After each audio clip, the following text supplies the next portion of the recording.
Kami começando a pensar Aruba para bem, e o povo de Aruba para bem com 35 anos status aparte.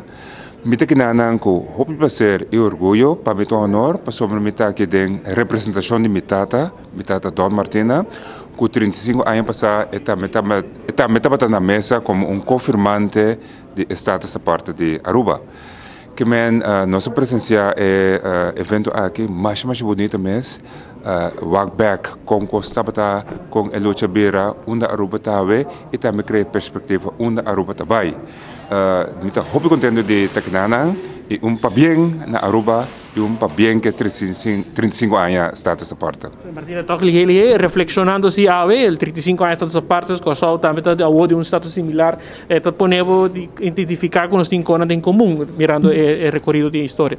Seguro, mita que Aruba vai 35 anos acaba, nós temos apenas ano, que nós precisamos hope de outro. Nesse caso aqui, só precisamos hope de Aruba.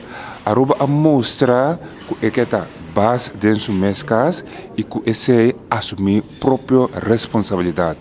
Aruba mostra de lá em seu status a partir de 86, estava de período de hope adversidade, lago cabe de bai.